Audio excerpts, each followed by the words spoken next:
ሀገራችን ላይ ብዙ ያልተለመዱ የሚባሉ ነገር ግን ጥቂት መኪኖች ሀገራችን ላይ አሉ። ከነዚህ መካከል ብዙ ሰው የሚያውቀው አለ ቢኤምደብሊው ተሽከርካሪ። ከዚህ በፊት እዚህ ቻናል ላይ ብዙ ጊዜ የመርሴዲሶችን፣ የሌክሰስ ሌሎችንም አይተናል። ነገር ግን ቢኤምደብሊው ከስፖርት መኪናና ከሌክዠሪ መኪኖች መሀል ላይ የሚገኝ ተሽከርካሪ ነው። በዛሬዎቻችን ደግሞ ሀገራችን ላይ የሚገኘው ነው አዲሱን ቢኤምደብሊው አይኤክስ ኤክስ ድራይቭ የሚባለውን ተሽከርካሪ ይዤላችሁ ቀርቤያለሁ። የተሽከርካሪ ምን አይነት ነው? ምን አይነት ፊቸሮች አካቷል? ዋጋው ስንት ነው? ለየትኛው ማህበረሰብ ይሆናል? የሚሉትን አንድ ባንድ እንመለከታለን። ከመረጃዎቹ ጋር አብራችሁም ቆዩ። አርነስ ነኝ። መልካም ቆይታ። ከዛ በፊት ግን ለዚህ ቻናል አዲስ ከሆናችሁ በዚህ ቻናል ላይ በየዕለቱ ከመኪና ጋር የተገናኙ የተለያዩ መረጃዎችን ይዘላችሁ ስለምቀርብ ሰብስክራይብ ያድርጉ። እንዲሁም ቪዲዮ ሲለቀቅ በቶሎ እንዲደርሰው የደወል ምልክቱን ይጫኑ። ቢኤምደብሊው አይኤክስ የምንለው ተሽከርካሪ በሳይዙ ፉል ሳይዝ ኤሌክትሪክ ኤስዩቪ የሚባል ነው። የተሽከርካሪ የሚወዳደረው ከማን ጋር ነው ከተባለ ይህ ኤክስ5 የሚባለው ሞዴላቸው አለ። በነዳጁ ከሱ ጋር የሚቀራረብ ሲሆን በኤሌክትሪኩ ደግሞ ፕሪሚየም ከሚባሉ የኤሌክትሪክ ተሽከርካሪዎች መካከል እንደ መርሴዲስ ኢኪውኢ፣ ኢኪውኤስ ከሚባሉ ኤስዩቪ ተሽከርካሪዎች ጋር የሚወዳደር ኢቭን ቴስላ ራሱ ከዚህ ተሽከርካሪ ጋር መወዳደር የሚችሉት የቴስላ ከፍተኛ ፉል ኦፕሽን የሚባሉት ተሽከርካሪዎች ናቸው እንጂ ዝቅተኞቹ ከዚህ ተሽከርካሪ ጋር የሚወዳደር አይደለም። የተሽከርካሪ ብዙ ነገሮችን በአንድ ላይ ይዘዋል። ከፍተኛ ፐርፎርማንስ፣ ከፍተኛ ምቾትን እንዲሁም ደግሞ ዘመናዊነትን አጠቃላይ ይዞ የቀረበ ነው። ቢኤምደብሊው ራሱን የቻለ ኢንተሊጀንት ኦል ዊል ድራይቭ ሲስተም ደግሞ ኤክስ ድራይቭ በማለት ተገጥሞለታል። ይህም ሁለት የኤሌክትሪክ ሞተር መኪናው እንዲኖረው ያስቻለው ሲሆን ይህ ደግሞ መኪናው ለየት ያለና ምቾትን ከጉልበት ጋር አንድ ላይ ይዞ እንዲቀርብ የሚያስችለው ነው። መኪኖቹን ለመግዛት ስታስቡ ተሽከርካሪዎች በተለያዩ አማራጮች የቀረቡ ናቸው። የመጀመሪያው አይኤክስ ኤክስ ድራይቭ 45 ስፖርት ይባላል። ይህ እንግዲህ ሞተሩ ጉልበቱ 408 የፈረስ ጉልበት ማመንጨት የሚችል ሲሆን 700 ኒውተን ሜትር ኦፍ ቶርክ ደግሞ ማመንጨት ይችላል። ከ0 ኪሎ ሜትር በ5.1 ሰከንድ ውስጥ መድረስ የሚችል ተሽከርካሪ ነው። መኪናው በአንድ ጊዜ ቻርጅ ምን ያህል ይጓዛል ካላችሁኝ ከ516 እስከ 610 እንደተገጠመለት የባትሪ አማራጮች መጓዝ ይችላል። በዋነኝነት ብዙ ጊዜ የምታገኙት ተሽከርካሪ በ94 ኪሎዋት ሃወር ሊቲየም አየን ባትሪ ነው። ቶፕ ስፒዱም እስከ 199 ኪሎ ሜትር በሰዓት የሚጓዝ ተሽከርካሪ ነው። ይሄ ደግሞ ይሄኛው ሞዴል አሁን ያወራ ነው ሞር ወደ ጉልበት ሳይሆን የሚያደለው ወደ ኤሌክትሪክን ኢፌክቲቭሊ መጠቀም ደግሞ የተሰጠውን ቻርጅ ረጅም ኪሎ ሜትር መኪናው እንዲጓዝ ማስቻል ነው በዋነኝነት የዚህ መኪና አላማው። ሁለተኛው ከዚህ ቀጥሎ የምናገኘው ደግሞ አይኤክስ ድራይቭ 60 ኤም ስፖርት ይባላል። ይህ ከዛኛው ትንሽ ለየት የሚል ነው። መኪናው 544 የፈረስ ጉልበት ማመንጨት የሚችል ሲሆን 765 ኒውተን ሜትር ኦፍ ቶርክ ማመንጨት ይችላል። ከ0 ኪሎ ሜትር በ4.6 ሰከንድ ውስጥ መድረስ የሚችል ሲሆን መኪናው ግን ሬንጁ አነስ ይላል። ምክንያቱም ጉልበቱ ከፍ ያለ ስለሆነ የተሽከርካሪ ከ370 እስከ 605 ኪሎ ሜትር በአንድ ጊዜ መጓዝ ይችላል። ይህንን የሚያስችለው የተገጠመለት ባትሪ ነው። የተሽከርካሪ ላይ የተገጠመለት ባትሪ በ109 ኪሎዋት ሃወር ሊቲየም አየን ባትሪ የተገጠመለት ነው።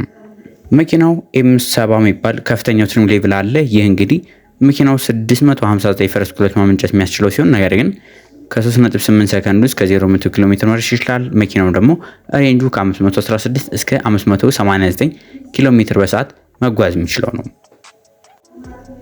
ከተማ ውስጥ ብዙ አይነት የኤሌክትሪክ መኪኖች አሉ። ታዲያ ይህንን በምን ይለየዋል ካላችሁኝ የተሽከርካሪ ላይ የተገጠመለት ኤሌክትሪክ ሞተሮቹ ኢንስተንት ቶርክ ከሌሎቹ እጅግ በጣም በተሻለ መልኩ ለሁለቱም አክሰል እኩል ማድረስ ይችላሉ። ይህ ደግሞ በጣም ከፍተኛ የሆነ ፍጥነት እንዲሁም ምቾትን አንድ ላይ ይዞ የቀረበ ነው። ይህ እንግዲህ በአይነቱ ለየት ያለ ነው። ከ0 ኪሎ ሜትር በስንት ሰከንድ ይደርሳል? በ5.1 ሰከንድ ውስጥ መድረስ ይችላል። ከፍተኞቹ ትሪም ሌቭሎችም እንዲሁም ደግሞ ፐርፎርማንስ ኤስዩቪ የሚባሉት ውስጥ የሚያስገባቸው ናቸው። ብዙ ጊዜ መኪኖቻችሁን ትሪም ላይ ወይ ደግሞ ድራይቭ ሞድ ላይ በምታዩበት ጊዜ አንዳንዶቹ ስፖርት ይላል፣ ኮምፈርት ይላል፣ እንዲሁም ደግሞ ኢኮ ይላል። ነገር ግን ያን ያህል ለውጥ አታዩባቸውም። እዚህ ላይ ከፍተኛ ለውጥ አለው። ለምን? ሰስፔንሽኑ አጀስተብል ስለሆነ በዚሁ አማካኝነት መኪናው የተሻለ ራይድ ኳሊቲ እንዲኖረው ማድረግ ይቻላል። መኪናውን ኮምፈርት ላይ በምናደርግበት ጊዜ ማለት ነው።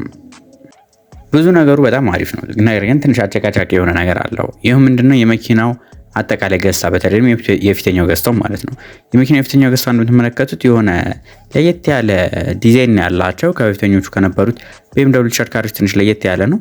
ይህ ላይ እንደምትመለከቱት ኤሌክትሪካል ሲስተም ስለሆነ የሚጠቀሙ ነዳጅ የሚጠቀሙ ተሽከርካሪዎች ስላልሆኑ ከፊተኛቸው ላይ ምንም አይነት ግሪል የለውም። ይህ መኪናው ኦድ የሆነ ሉክ እንዲኖር አድርጎታል። ከዚህ በተጨማሪም መኪናው ላይ የምናገኛቸው ሁሉ መብራቶቹ ኤልኢዲ መብራቶች ናቸው። በዚህ መኪና ላይ የምታገኟቸው ዲዛይናቸው ሙሉ ለሙሉ መኪናው በቀላሉ አየር መሰንጠቅ እንዲችል ታስበው የተሰሩ ናቸው። ፍለሽ ዶር ሃንድሎች ተካተውለታል። ፍሬምለስ ዊንዶ አላቸው። እንዲሁም ደግሞ የቸርኬ ሳይዛቸው ራሱ 20ም አለ 23ም አለ። ይህ እንግዲህ እንደ መኪናው ትሪም ሌቭል ልዩነት ቢኖረውም ማለት ነው። እነዚህ መኪኖች የጎን ገጽታቸውን ይህን ያህል ካልኳችሁ፣ የኋላ ገጽታው ራሱ ለየት ያለ ኤልኢዲ መብራቶች ተካተውለታል። ከዛ በተጨማሪ ደግሞ መኪናው ከኋላው ላይ ኤክስ ድራይቭ የሚለውን ጽሑፍ እናገኛለን። መኪናው ኦል ዊል ድራይቭ እንደሆነ የሚያሳየን ነው። ከዚህ በተጨማሪ እነዚህ መኪኖች በዋነኝነት በተለያዩ የከለር አማራጮች አሏቸው። ግን ከተማ ውስጥ ኦድ የሆነ ከለር ማለትም ብዙ ጊዜ ያልተለመዱ አይነት የከለር አማራጮች ያላቸው ናቸው። ወደ መኪናው ውስጣዊ ገጽታ ጋር በጊዜ ራሱ የመኪናው ውስጣዊ ገጽታ በጣም ለየት ያለ ሚኒማሊስቲክ የሆነ ዲዛይን አላቸው። ከዚህ በተጨማሪ በተኖች ራሱ በጣም የበዛበት የሚባል አይደለም። ኢንፎቴመንት ስክሪኑ በአይነቱ ለየት ያለ ባለ 12.3 ዲጂታል ኢንፎቴመንት ስክሪን ደግሞ ወይም ደግሞ ባለ 14 ኢንች ኢንፎቴመንት ስክሪን ተገጥሞለት እናኛለን። ይህ ደግሞ በአይነቱ ለየት ያለውን iDrive የሚባለውን በ8.5 ሶፍትዌር አፕዴት የተደረጉ ናቸው። እነዚህ ላይ አፕዴትድ የሆነ ግራፊክስ እንዲሁም ሶፍትዌሮቹ ራሱ ሁሉ ነገሩ በጣም ዘመናዊ እጅግ አስገራሚ የሆኑ ፊቸሮችን በሙሉ ይዞ የቀረበ ነው። ከመኪና ከሚለያዩባቸው ነገሮች መካከል እንደሚታወቀው የኦፕሽን ነው። ኦፕሽን ላይ በጣም ከፍተኛ ልዩነት አለ። ዝቅተኛው ኦፕሽን የሆነና ከፍተኛው ኦፕሽን የሆኑ ተሽከርካሪዎች አንዳንዶቹ እንደ BMW እንደዚህ ነው እንደሚያስብሏቸው አሉ። ምክንያቱም ቤዚክ በሚሆንበት ጊዜ ያን ያህል ብዙም ኦፕሽን አይሆንም። ከዚህ በፊት የነበረው የBMW እኔ ራሴ በአካል ደርሼ ሂጄ የሰራሁት ቪዲዮ አለና እሱ መመልከት ትችላላችሁ።